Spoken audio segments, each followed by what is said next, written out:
Hutchinson with Odd Musings, and I'm here with Scott Zambelli. Oh, yes, and just so our engineer knows, I can't hear a thing in my headphones. So hopefully you guys are hearing me out there in a great radio Or you land. lost your hearing. I lost my hearing. It may have been. I don't know. You can't hear you? So I'm on 6, but hey, that happens. Oh well. Switch out to Before. Yeah, we've lost microphones and headphones before. Oh, go ahead and talk, Scott. I'm talking. There I am. Hey, there you are. Yay. All right. I'm live again. Everyone else good? Okay, we got our technicalities all straightened up. So we have a special episode here today. We're going to open up with some small talk here, but then we're going to open up our phone lines for the very first time. Hopefully we'll get a couple questions in. We're going to be talking Game of Thrones. We will have spoilers that we're covering, but we have some other cool topics too. Disney. Yeah, we're going to talk about I think we're just going to talk about like online streaming in general, but it's geared around the Disney announcement yesterday that they are going to be leaving Netflix and starting their own up, and there's also talk about DC in that. So we're going to talk more about that later on. That's going to be fun. We'll have a good time with that one, and then Game of Thrones is going to be a big topic, and then as you know we put out for questions. We got a question to answer, a few of them actually. So you know my eyes are hazel. Yes, my hair really is salt and pepper, though it's getting darker because I'm taking good vitamins again. Yes, I do like pizza. My favorite is a good 3-cheese pepperoni pleaser over at the Hungry Howie's if they want to sponsor us, because I do like pizza. And if not, then anybody that has a good pepperoni pizza is good for me. So we do not discriminate against pizza. And yes, when you're looking on Facebook Live, I am this handsome. Hi, how you doing? All right. Well, now that Brett's head has expanded. Yes, as usual. So this weekend, how's your week been? You know, it was pretty good. It was kind of a low-key week after a lot of traveling these last several weeks. It was nice to kind of be home for a while, not do a whole lot. I didn't do any comic book work. I didn't draw anything. I kind of just did stuff I needed around the house, kind of organize some things, getting things going. Because as we were talking earlier, we're traveling artists, and when we travel, things pile up, including junk. And you know, we got this stack there, this stack, so I go through everything, throw stuff away to be thrown away. Decide what I'm going to keep, especially if I pick up stuff on travels. Like, okay, I got this little, swag stuff here. Do I want to keep this or not? Yeah.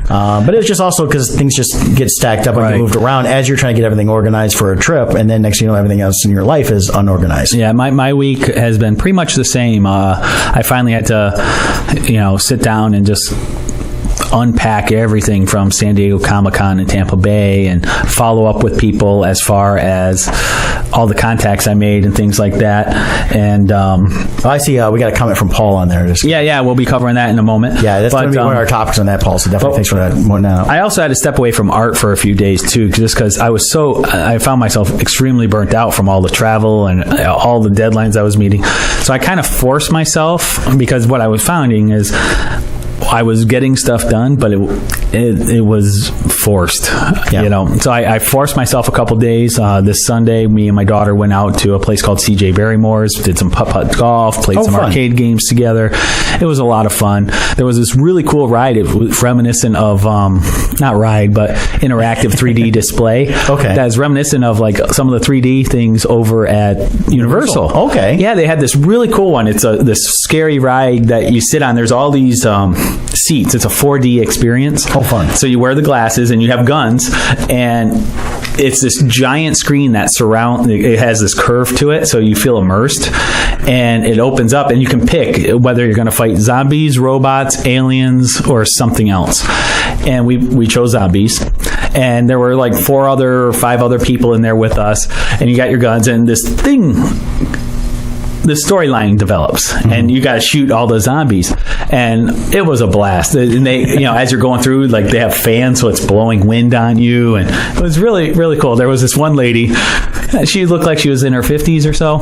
It was so funny hearing her reactions, because she's like, "Ooh!" Now, is this like a game setup, or is it like a theater setup? It's like a 1-row theater setup. Okay. So it's one single row, but all the seats individually move. Okay. So it's almost like a D box at the movie theaters. Yeah, there you go. Yeah, like a D box. And then But it was really good. The 3D was really well done. Very fun. It was a good time. So very cool. I needed that day. Spent some time with my daughter. Had a good time, and that kind of recharged me. Well, and how is Ashley, the Comic-Con kid, doing? She's doing well. She's enjoying her summer still. She starts up her college classes in I think 2 more weeks. Oh wow, it's coming fast. Yeah, it's coming up fast. I see people already. I mean, we saw down in Georgia on the way home. They were starting school up last week. I saw our pal Kevin Miner's family. Their kids started school this week in Indiana. Mm-hmm. So I mean, a lot is coming up. And I know colleges all starting the end of August, beginning of September. When I first started college, I was down in Kentucky going to Morehead State University, and they actually started on my 18th birthday. So that was kind of interesting. Like, I turned 18, I got to start college. Crap. Right. Yeah, and so we had talked about having people bring in questions. There was a question posted earlier in the week tying into this episode, so want to start off with that one? So the question was our thoughts on, as far as Jack Kirby goes, who our 5 favorite issues were for Jack Kirby that he produced, because this would have been his 100th birthday this month. I believe so. Yeah, 100th birthday. Yeah. I'll preface it by saying I really like Jack Kirby's work, but I'm in no way a comic book historian, so I don't have deep knowledge where I can just whip off specific issues. Yeah, I mean, you can go back. I've got a few of the original X-Men, a few original Avengers, things like that, stuff that he worked on, and there's a lot of stuff I like. There isn't any that stand out for me. One of my favorite things that Kirby did is actually not with Marvel. It was he did character designs. He designed the characters for Thundar the Barbarian, one of my favorite cartoons as a kid. See, that's really cool, because that was an awesome cartoon growing up. That was Hanna-Barbera, correct? That is correct. Yeah, it was. Hanna-Barbera. They were doing a little departure from the stuff they'd done through the 70s. It was a little different. Mm-hmm. Saturday morning cartoons, back when Saturday morning cartoons were great. So when Saturday morning cartoons were on Saturday morning. Right, and it wasn't just repeats of SpongeBob that you saw all week long. So, what I'll say is I won't be able to give specific issue numbers, but what I will say is my growing up and my exposure to Kirby was through his work with Marvel. Yeah. And I really enjoy, I believe Fantastic Four was my very first exposure to him, and really liked his style that he did. He was the original artist for, he did Fantastic Four numbers 1 through 102 was his run on that. Mm-hmm. He also was on the original X-Men comics, issues 1 through 11. The Hulk, Incredible Hulk I liked. His work on the Avengers, and then also he did what was called Captain America Comics, which was before the Captain America. Oh yeah, he was one of the original creators of Captain America. Correct. Before Marvel took over. So exactly. So and he worked on those. So those would be my 5 favorites regarding Kirby's work. Yeah. Well, and I could go through and list a bunch of them, but everything Kirby did was great. He was cranking out 16 books a month. We're not getting into specifics on all that stuff here, but what he did was he established what comic books are today. He started in the 40s, late 30s, early 40s, but realistically what he did with Marvel is what established modern comics today. Yeah, what's really amazing, too, about that time period, and then I'll wrap up my part on this, it was an era where a lot of people don't realize being a comic book artist was like looked down upon. So it's also amazing he did so much work at a time when a lot of people, like some people posted that they would use a fake name because they didn't want people to know they were doing comics. It's what he had done for, at this point, when he started doing the comics, he was already in his 40s. Mm-hmm. Think about it. If he's 100 this year, you go back, 60-something years, so he was hitting 40. Same thing with Stan Lee. They were both hitting 40 when Marvel really took off, so they weren't young guys. Right. They're our age, which is great, because that means we can still make it big.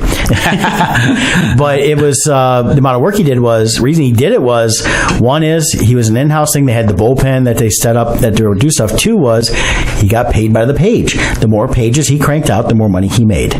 Funny how that works. Yeah, and that's what it boiled down to. Yeah. They didn't have these big deals. In fact, they had to go back years later and say, look, he created all this stuff. He should get paid as a creator on this stuff and credited and stuff like that. So there's always been that with his children and his widow talking about that. But it's, back then it was, you got paid. If it was $25 a page, that's what he got paid. So if he was doing 16 comics a month at 22 pages, he times that by 25. Yeah, that's how he's making his living. And living in New York City, in that area, doing comics. Yep. Yeah, so it's long before the big Marvel movie deals. He's definitely a legend, and even to this day, his work has carried through. So great question about Kirby. We appreciate the input there, and want to talk a little bit about Loringer Chiropractic before we get into Game of Thrones. Yeah, I was there again yesterday. Actually, yesterday was a different visit for me. Normally, I see Dr. Anna. She's always my main chiropractor there, and they have several different ones there. But she's been on vacation this week, so I got a chance to get adjusted by Dr. Jen, who's awesome. She does a great job every time I go in there. As I've told people before, I said, when you're going in, I can recommend Dr. Jen because she's adjusted me. I can recommend anybody there because they're all great. I've been adjusted by Dr. Brian, even Dr. Corinne, who is their daughter, who's there for running their Dexter office and helping out this week in Belleville. And that. So it's a great place to go to, but just a little bit on them. They are Loringer Family Chiropractic Center PC, and they do take great pride in providing the finest chiropractic care to each and every patient, not just me. They'll take care of you too.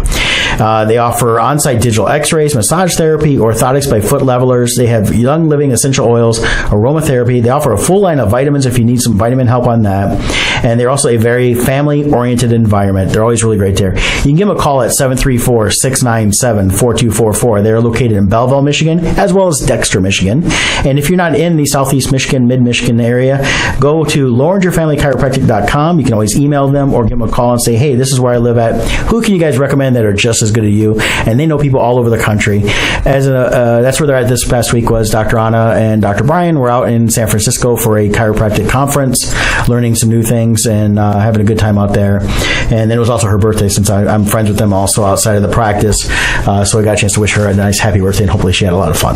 Yeah, definitely. I wonder what kind of chiropractic advice you would give to the Lannisters after dealing with a giant dragon attacking their armies on this last episode of Game of Thrones. I'm sure, being this medieval times, probably say, I think you need the rack for an hour and we'll just snap you back into place. Yeah, but how about this last episode? Holy moly. You know what? It was the shortest episode. I think it's the shortest one for this season, is what they said. It came in about 50 minutes. But when it ended, it was like, okay, that was only 50 minutes.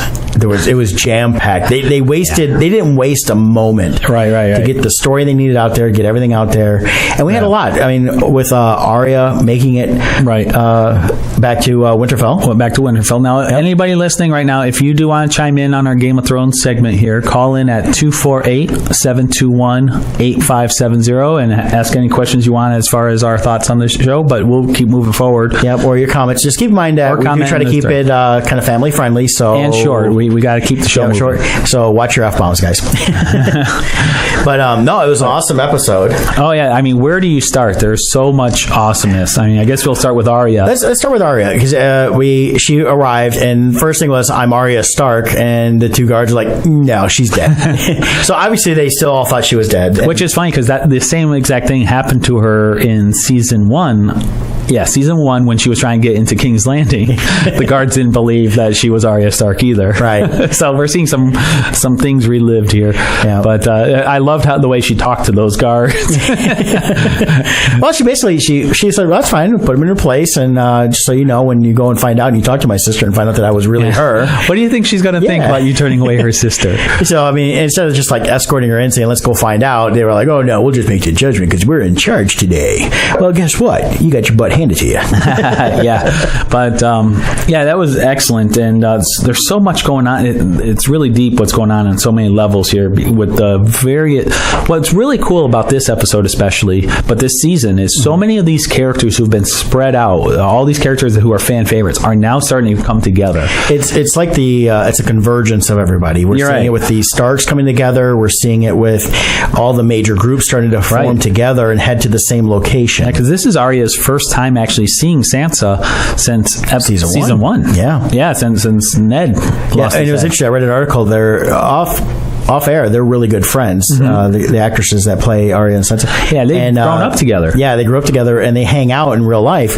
And they were talking in an article that it was very difficult for them to film it. So it took them about half a day to really get it down because they break up laughing and stuff like because they know each other off camera. So having to act and be different characters in front of each other felt very weird, even though they'd done it. But it had been 7 years ago. Right. So to do that was a big thing. And it was kind of interesting to hear them talk about that and then to see that, and you look back at the episode, how great a job they did. and you really felt, these are two sisters that found each other, and that I did like the moment that Sansa comes around the corner, and you got Arya standing there looking at the statue, I believe it's of their father. Yeah, that's each of them have a statue of themselves. Yeah, and she goes, so am I supposed to call you, lady? Yeah. Lady Stark now? Well, yeah. So you've got the protocol, and the protocol, even though they're family, you still have to honor that protocol. I mean, even we see that even with Jaime and Cersei, it's your grace and stuff like that. So there is protocol in court. Correct. And that stuff. But it was interesting to see Which is funny, though, because Sansa doesn't seem to like that when she has to follow proper protocol with Jon Snow. Right. Well, yeah. Well, she wants to be able to speak up when she wants, when Jon is talking. Because in a lot of ways, I don't think she feels he should be the king of the North. Yeah, I think, there's a lot of theories behind, is Sansa going to become a bad guy moving forward? Is she going to get power hungry? And, right. Well, because if you notice, too, there was that scene, which we'll talk about right now, I guess, with Brienne of Tarth. Yeah. And Arya spars with her. Yes. Oh, it was an awesome scene. Great little sparring fight there. And you just see how amazing Arya is now. But notice Sansa's face when she sees how good Arya is. She's very shocked, but it's also, I thought there was a slight, almost a pall to it. Yeah, she did not seem to be happy. Yeah. So I don't know what that meant. It'll be interesting to see how if that unfolds even further in that. But it was definitely I looked at her face. I was like, wow, she's like almost like when it goes. One, I don't know who this person is now. Two is she's supposed to be basically a princess. Well, good point there, because Arya always was the warrior, and Sansa always looked down on that. Right. She didn't like that Arya liked to do all these boy things. Shooting a bow and practicing with the sword. She always wanted. Her place was sewing. Right. They were doing sewing classes. Well, when we first met, she was all about being in court and being one of the ladies in court and stuff like that. And loving Joffrey. Oh, yes, because she loves Joffrey. He's so dreamy. Boy, did that change. Yeah. Well, she got a rude awakening. And Arya did reveal she had a list, and not many people are left. Although I can't remember off the top. I know Cersei is one of them, but there's only a handful of people left on the list. I think there's 7 names left. Yeah. So it'll be curious to see what happens on that list moving forward. Yeah. But another person, though, who was observing was Littlefinger. Yes. And he's so greasy. He is. You can just see him sliding around everywhere. Yes. So definitely with Littlefinger,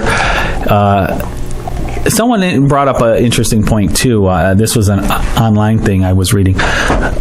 Littlefinger's advice to Sansa last episode, the episode before, was fight all battles everywhere at all times. Yeah. And one person, but the moment he gives that advice is when Bran shows up. And Bran is now the Three-Eyed Raven, and we know he can time travel. And there's different theories about whether or not how many bodies he's inhabiting throughout time right now. Yeah. And so they were pointing out the timing they thought was too coincidental for it to be coincidence, and that maybe that was an indicator that maybe Sansa will start recognizing Bran's power and using him as a weapon to fight all her wars at all time. It could be. We'll see what happens. That's a good theory on that, but I don't think it's going to happen that way. I think we were discussing before you got together on air here is how many brands there are throughout time. And I think what it is kind of what we talked about. I think he's setting all the pieces in motion.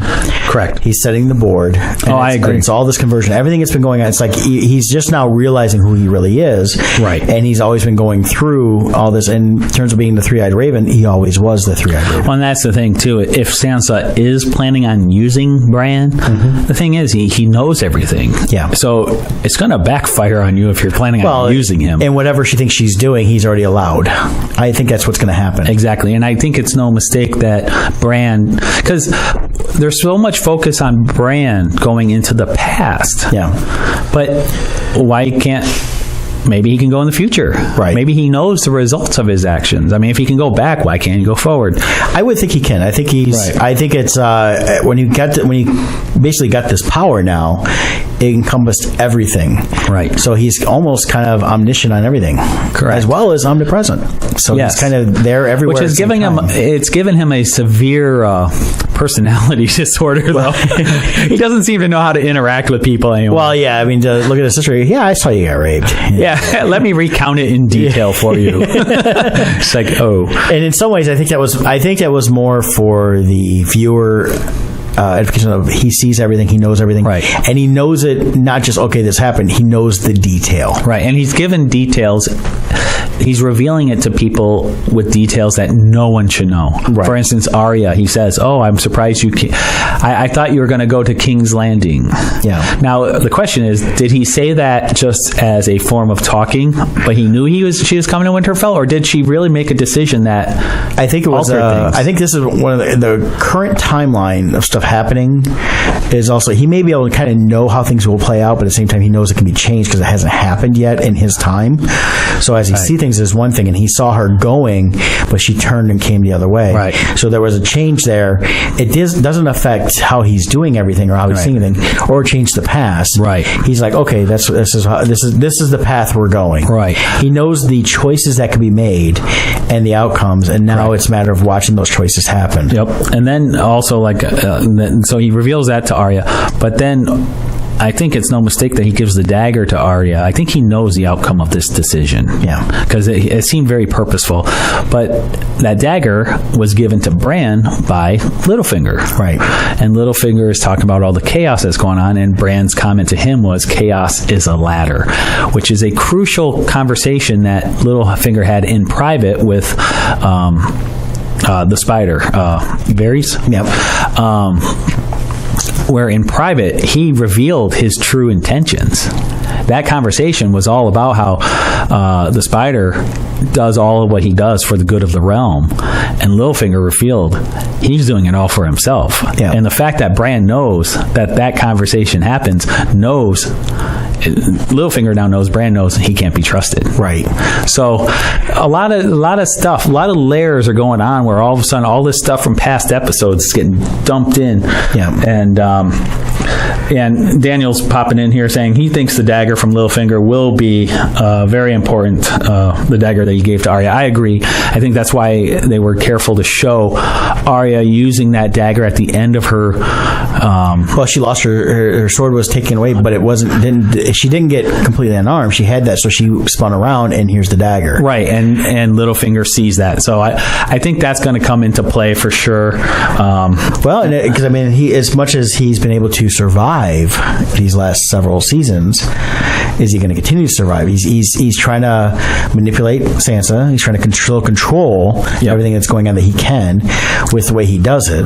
Yeah. But people are kind of looking at him like, okay, and they've allowed him to be around. How far if he takes a wrong step, or does Arya know something and he's on the list? Who, Bran?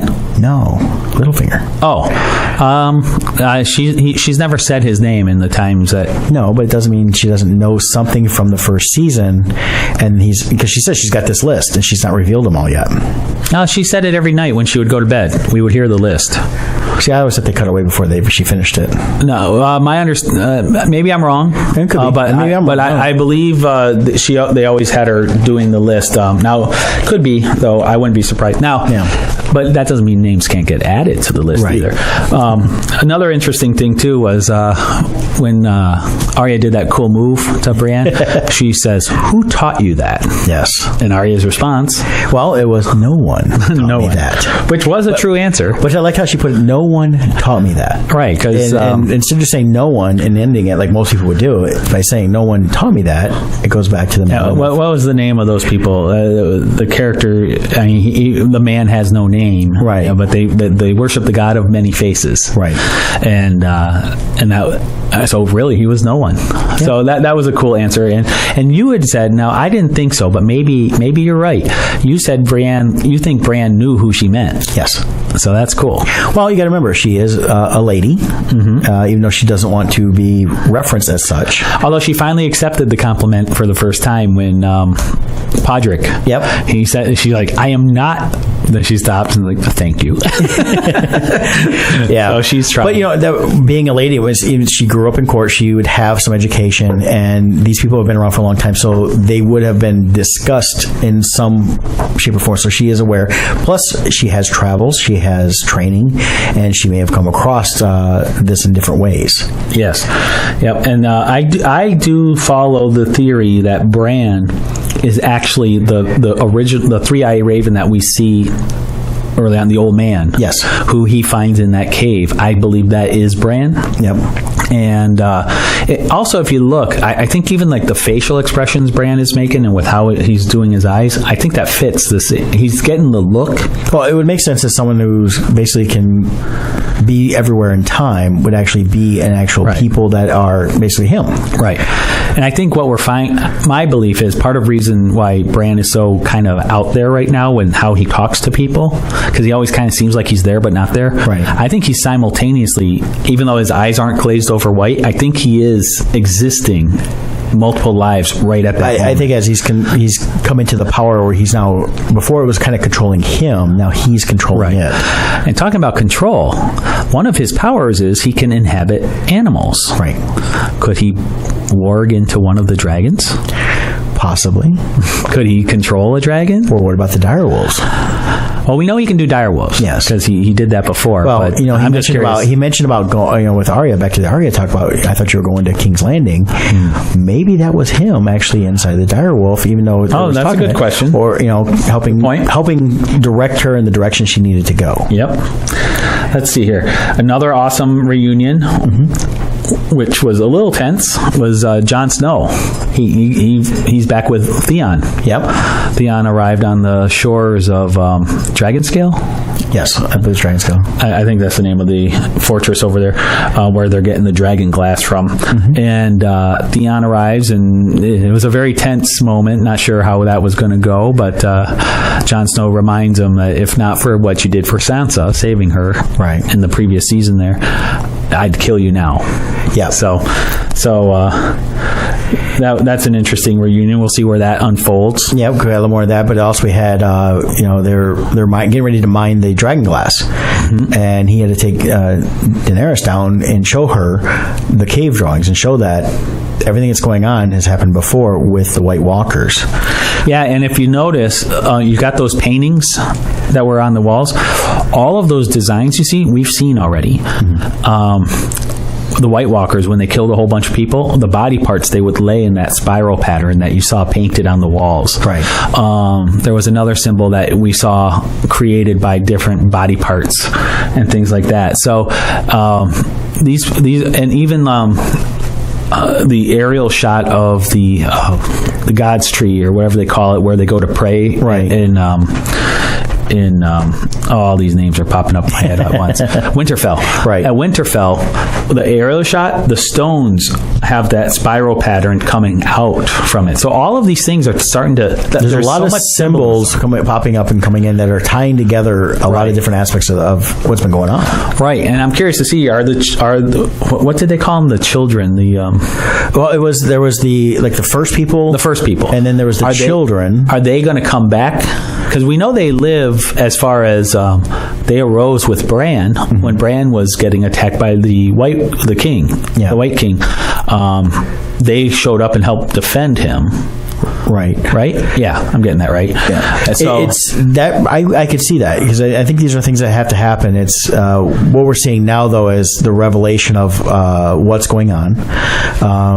Proof that one is Jon Snow and those of the Wall aren't losing their mind. This really is happening.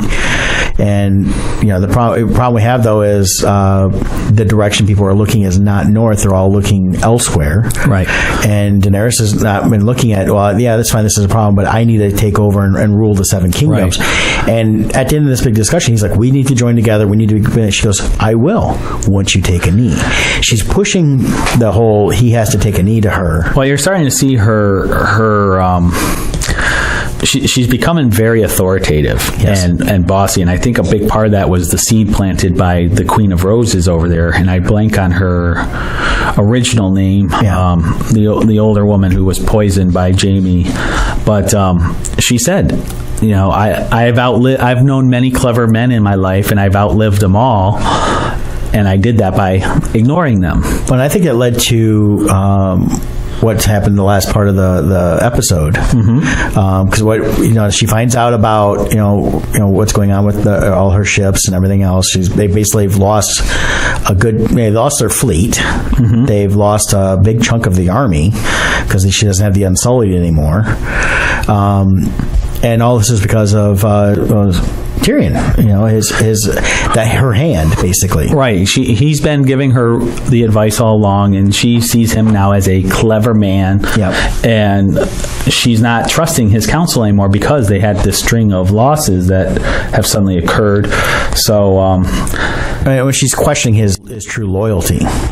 Yes, because the Lannisters are his original family, right? So, and that's where I think the changes happened with what she decided to do. Because originally he was like, well, we need to go and we need to start the siege. We need to siege them and basically cut them off. And everything he's been doing, in the way I see it, is very typical of what would be expected of a general in that realm. Right.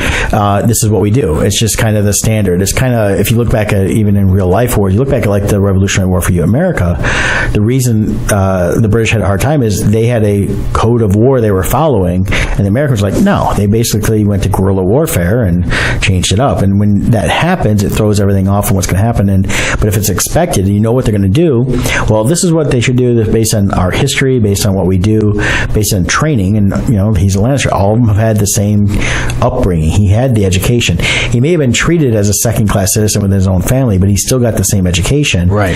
So while some things may be more of, it just happened to work out that way, I think a lot of it is they're watching, we know he's there, or this is what's typically expected, so we know they're going to try to go from here to here. Right. They've got their spies out there. So that's part of the reason they lost, like they did. The Unsullied are trapped. They don't have ships to get off there. And Cersei's not worried about it. She's going to let them starve. And Jamie said, I think Jamie's the one that said it. He said, yeah, we're not worried about that. We'll take that easily. After a couple of months of them being there when they had no food or anything else left, they'll just walk in and wipe them out because they won't have the strength to fight. Right, which takes us to the epic scene with the dragon. But before we talk about how much the dragon cooked the Lannisters, let's talk about somebody who won't overcook your food. Oh, yeah. And that's the Chubby Duck Detroit. Now, they do actually cook food, though. They do cook food, and they also do non-cooked food with the sushi. I personally have had many of their dishes and really enjoyed it. They are located in the heart of Detroit. Chubby Duck Detroit is working to bring the freshest local ingredients together with a little Motown soul to create a new and sustainable food tradition that everyone can afford to enjoy. So visit them on Facebook.com at Chubby Duck Detroit. Look them up, follow them, visit them if you're downtown, eat their food, tell them Odd Musings sent you. They had some good posts last night on their Facebook page showing some of the, I think it was yellowtail, and then it looked like some tuna, yellowtail tuna. Oh, it looked good. It was for those that like the fresh fish like I do, like they do, it looks so tasty. Yeah, and they're always posting new stuff. They're always trying out new recipes. They're always trying to move forward. They're not just sitting back and saying, "Oh well, this is." And good definitely enough. Check their Facebook page for stuff because, like they posted yesterday, they were going to be closed for dinner because they had a private event, which someone had booked out the entire restaurant last night. So they've got a lot going on, but they're pretty much open, Monday through Friday. They open up on weekends for different events in downtown Detroit, so like some Tiger games, different things. So watch for that. And of course, we're still in the thrones of summer here, so we can go down to there and eat inside or outside. They have a nice little outdoor seating in that too. And also, don't forget they are in the YMCA there. They have a cart they put up in the YMCA at times. So yeah, a lot of cool things to check out, and check out all the good food they have. Okay, so one of the questions that came in was from Daniel on our live feed here, and he says, "Great episode, but why did Daenerys burn the food? She didn't need to. She had the battle won." Oops. My feed suddenly dropped. There we go. She had the battle won from the start and could have given her armies a massive advantage. Not to mention winning the people's hearts by feeding them in winter. Yes. Well, I think there's the key point of this whole thing is the power hungry aspect of who she is, and she's becoming more and more like her dad the closer she gets to power. Right. And I think one of the things you're going to see is Tyrion, where he was standing on the battlefield watching, I think some of that realization was coming to him. First of all, he had his loyalties torn between Jaime. Yeah. I don't think his loyalties are to the Lannisters. Of his family, he cares about Jaime. He cares about the one that actually treated him well. Correct. So he has that loyalty that he has in his heart, but then he has his loyalty to Dany. But I think watching what she was doing, she was becoming the Queen of Ashes that he warned about. Yeah. And I think this all ties into her power hungriness. Yeah. And her refusal to wait. Her whole life she's been told, you were born to do this. You were born to rule. And for so long, she was patient for so long, but she was also in a position where it's easy to be. She kind of went off when she got told that, hey, you've lost half your army and nothing's worked. She got desperate. You basically, so she said, well, fine, then I'm going to do what I know I should have done in the first place. And what'd she do? She sent out, and it's an army that she had. They were going to attack, and you could hear the noise coming. So they got ready, very Roman of them with the shields and spears on their tactic. And what happened was, oh yeah, we can stop these guys. They're just coming on horses. We got spears. We got enough guys. Here comes a dragon. Yeah, the dragon appears, and she basically blasts a hole through the. What an amazing scene there! But as far as tactical skill goes and stuff, it wasn't about tactics. No, it was about utter destruction. She wanted to show her strength, and she didn't care. She even says, "I'm done with clever schemes or clever strategies." When she's talking to Tyrion, she's tired of it. Yeah. And it's like, I'm taking what is mine. And that's what it came down to. But I agree, though. One of the things we had talked about before, I was uncertain during the episode, and I had to look this up to make sure. It wasn't the gold that was burned. The gold did arrive safely in King's Landing. There was a report given to Jaime just before the attack that says the gold is now in King's Landing. So everything that's left was the food that they were gathering so people could survive the winter that was coming. So the fact that Dany has now burned that, we're about to see. It's interesting, too, because the strategy the Lannisters had of starving out the Unsullied, well, that might be happening to them, too, now. Well, yeah. I mean, the thing is, she was always been about helping the people. They even her advisor, what's her name? I forget the girl's name, but they were talking about it, and she said, "Well, I don't follow her because I'm forced to. I follow her because of what she did." Well, and they asked, "Well, if you wanted to leave, could you?" And she says, "Yes." And they're like, "Are you sure?" Yeah. And which I think the more Dany does this kind of things, the more the people who are loyal to her are going to start asking, "Are we sure?" Well, that's the thing is, we've seen them come from being slaves, a lot of them, in different parts of the world, where she basically brought them all together under the concept of you're free people. You're gonna, you're gonna be fed. You're gonna be this and that. You're taken care of now. Nobody's gonna oppress you. And she even asked Jon Snow his opinion on what she should do, and his answer was, if you attack, all you are is more of the same. Yeah. And you need to show people you are different. And if you do that, they'll be behind you. And the first thing she did, ignore them, which I think goes back to that Queen of Roses. I think that seed that she planted, that all men are dumb, but don't listen to them. The ignoring part, though, the problem with that is the older woman that said that, she didn't just completely ignore. There's a lot left out of that. She, the experience she had leading up to it, anytime she would ignore a man, was one way, but she wasn't also taking a dragon into war and destroying food, destroying people, everything else. She was basically taking different directions in her political aspect of everything. Oh yeah, and of course not to turn it into a man versus woman thing, but she also ignores the thousands of men's lives who kept her safe. Right. So she could stay in power. So, but yeah, the whole fight thing. I mean, looking at it from just a fan watching the show, the entire dragon scene was just amazing. That belonged on a IMAX screen.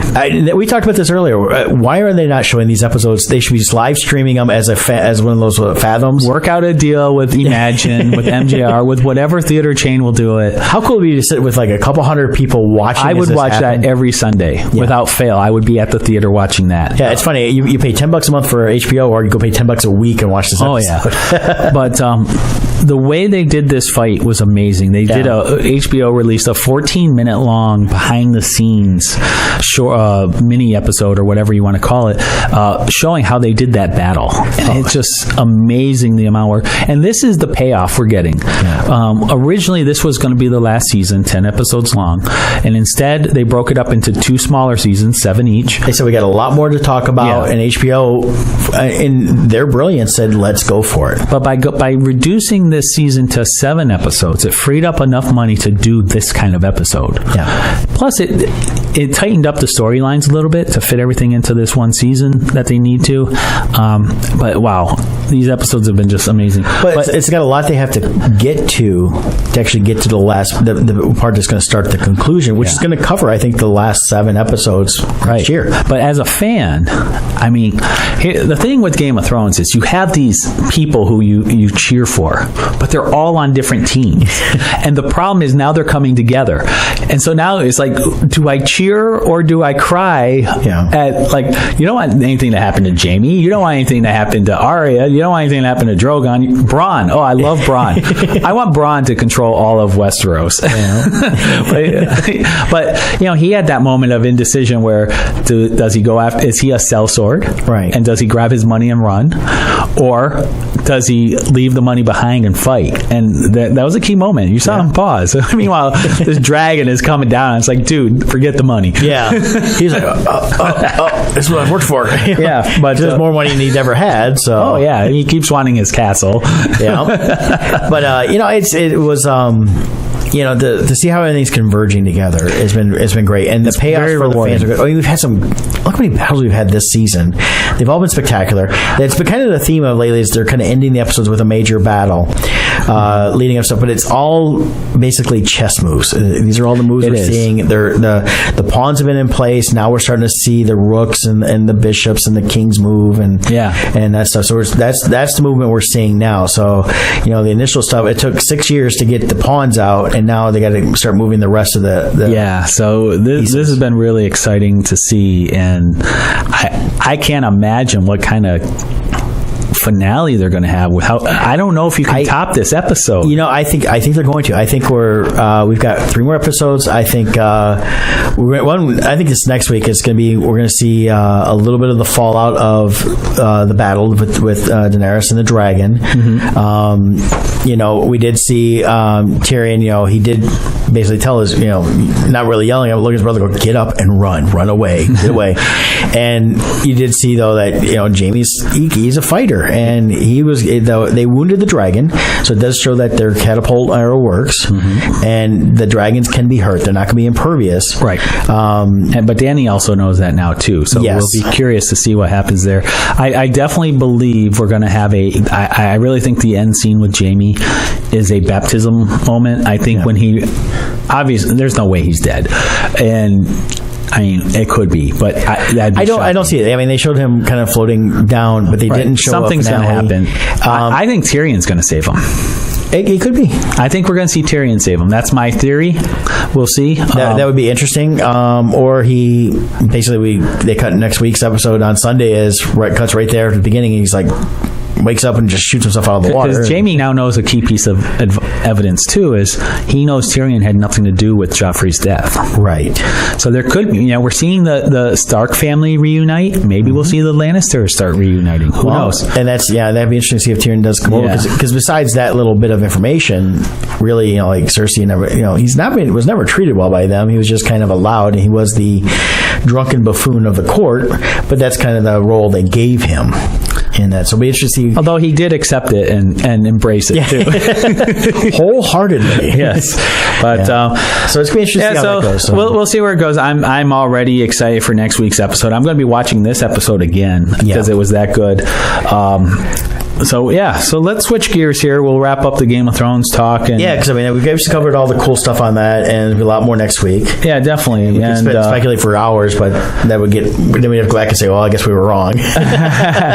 You know what the fun thing about Game of Thrones? Yeah. There is so much room for speculation.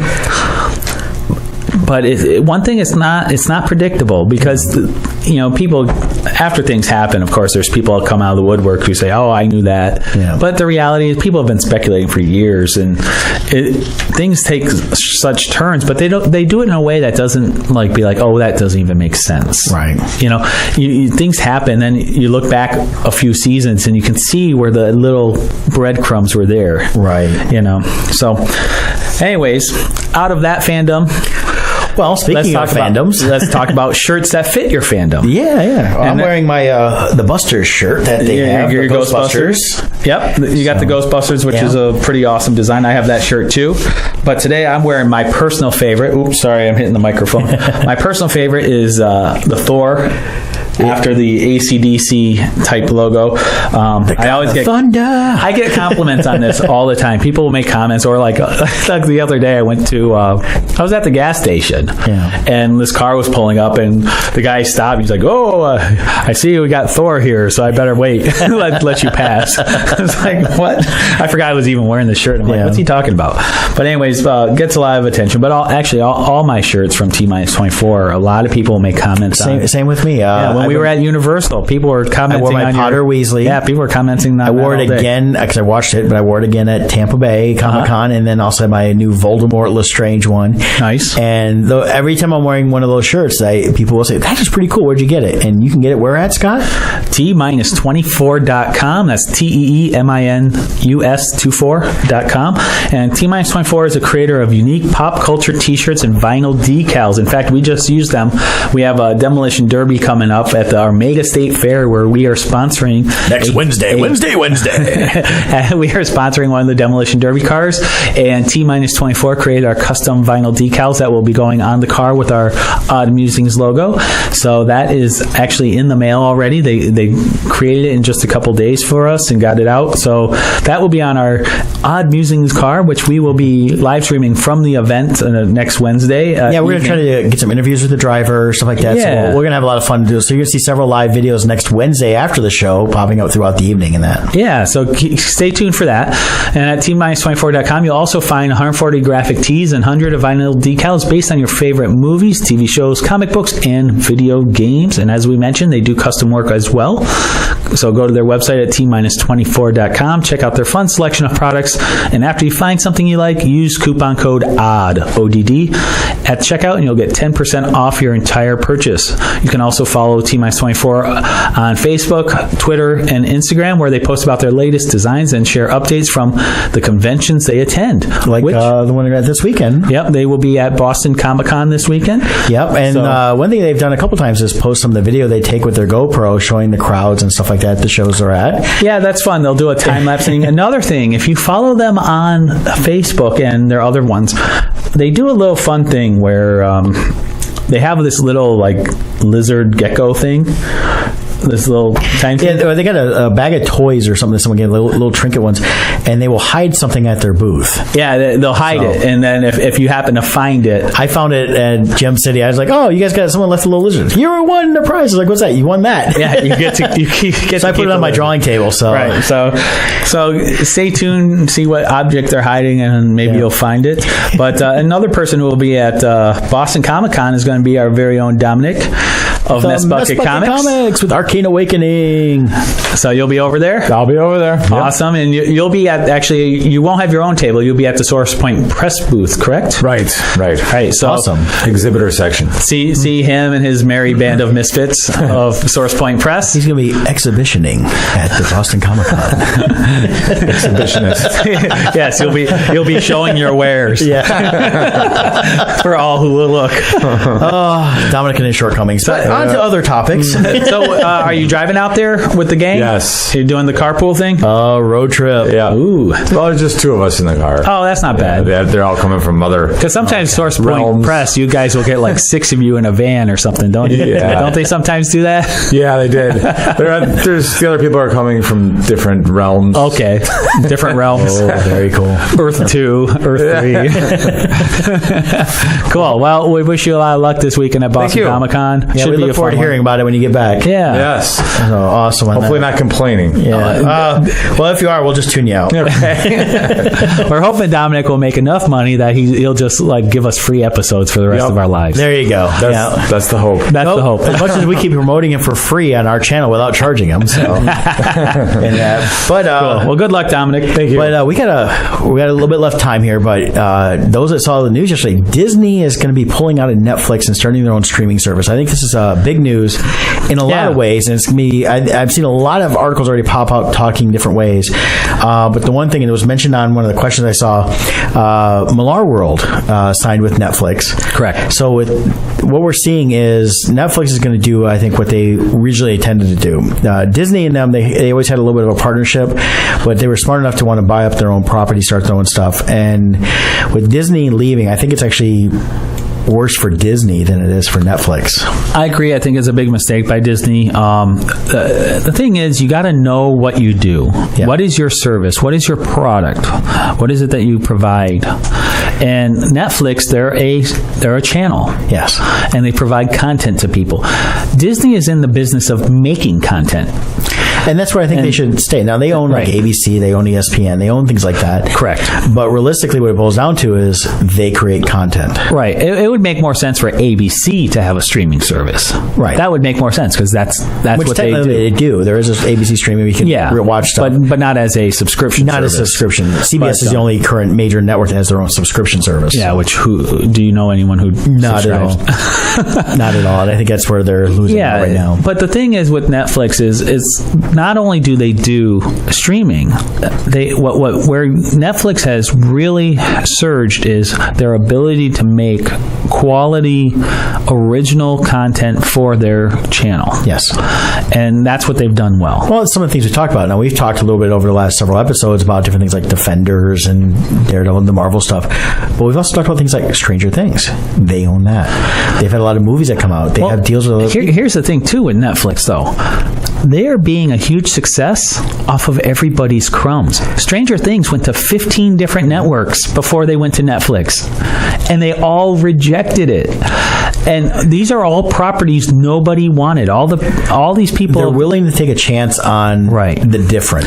Well, that, and I think that the other key part is they're willing to work with the creators to create a vision that was intended instead of trying to make their own thing.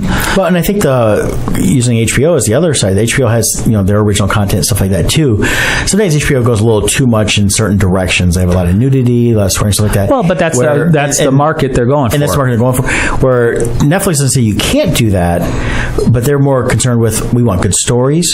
Yeah, Netflix will have it. They do have some of the series that do. There's some that they do fall flat, but for the most part, well, I mean flat. I mean they'll have adult content. No, and I got nothing against that. It's just, what I'm saying though is they're not just looking to shock and awe. They're looking to entertain. They're looking for good stories. And if it includes certain adult aspects of it, that's fine. But it's not something they have to do. For a long time, HBO felt like that's all they did with everything they did was an adult content. And then you get Game of Thrones, which has that, and they've actually scaled that back a fair amount from what they did earlier. Well, yeah, but not a lot of it entirely. But yeah, but a lot of that's not because of that's because the actors are big enough to say when they renewed their contracts, it's like this no more. Yeah. It doesn't mean they couldn't have had all background though. George R. R. Martin wanted Dany nude in every scene. She wears nothing. Yeah, but then she got big enough that she said, "You know what? I think I'm done." Although she did one more for that when she blew up that one building and set it on fire and killed everybody before she came over. Or did she? She says it was her. 100%. Okay. Because I know the Cersei scenes is a body double. Yeah, they were supposed. Yeah, walking through the city and all that. Yeah. But it's. But I think in line with like HBO, for instance. part of their problem was they were locked into the quickly outdated model of cable TV. Right. And following the Netflix model, they are trying to break away and create their own HBO Go, or now, what's it called? HBO Go, where you can subscribe to them. Now, yeah, maybe not. I don't know. They have a Go and a Now. One has to do with if you're a cable subscriber. Anyways, they're doing their own streaming service. Right. But that makes sense. They are a channel. Well, and they already had it when if you subscribed, you got the one. Now they say, well, you don't have to have cable because a lot of people are cutting the cable cord and going to just streaming. Right. Now, this is what's going to change here is like, okay, if everybody's going to have their own thing and you can only get their content here, then it's like, why do you even get rid of cable then? You might as well wait for stuff to pop on there because it's still going to pop up on there. Yeah. With HBO, though, what they're doing is they are already a paid-for TV channel. Right. And all they're doing is creating a model that doesn't depend on cable. Right. And you've got other ones doing it, too. Amazon carries the Stars and Showtime. Right. You can subscribe to those separate from your cable. Right. And have that. And I think that's a smarter way to go because it's they have different ways of adding these channels in that you want to do. But with Disney... And even DC doing their own, too. Warner Brothers. Which is dumb. Yeah. Because, well, here's why, though. Because they make the product. If I'm a hardcore DC fan or I'm a hardcore Disney fan, the type of person who'd be willing to pay for the streaming service, I'm also the person who's paying for the DVD when it comes out or the Blu-ray. If Marvel did their own streaming service, I don't need it because I buy the Blu-rays. Right, and that's my thing is I always buy the Blu-rays with the digital streaming part that you get as an add-on to your Vudu or iTunes. For $20, I can own it and watch it whenever you want. Watch whenever I want. Versus $10 or more a month, depending on because they haven't announced pricing.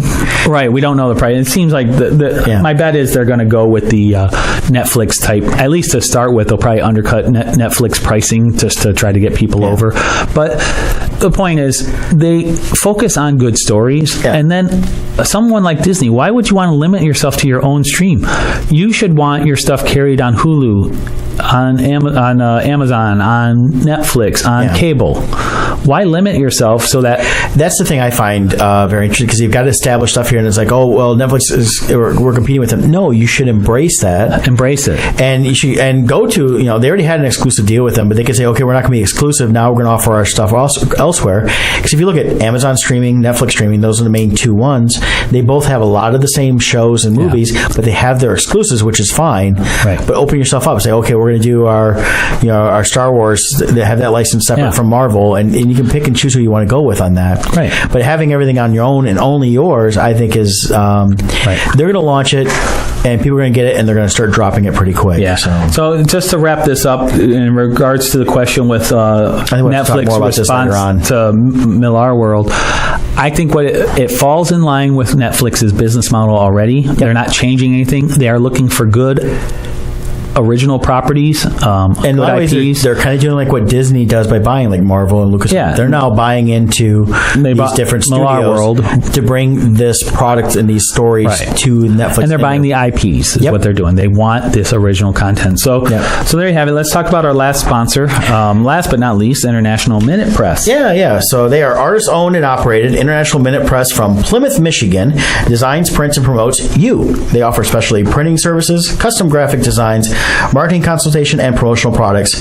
IMP, as they like to be called, has the services and skills to help artists and entrepreneurs looking to take their businesses to the next level by exceeding client and customer expectations. They are a full-service print house. They're looking to add more product as they go on, but if you have everything from business cards to stationery to art prints, like what Scott and I do, then definitely you want to check them out. And they're located at 1058 South Main Street in Plymouth, Michigan. Their phone number is 734-414-6203. You can visit them online at myprinter.intlminutepress.com.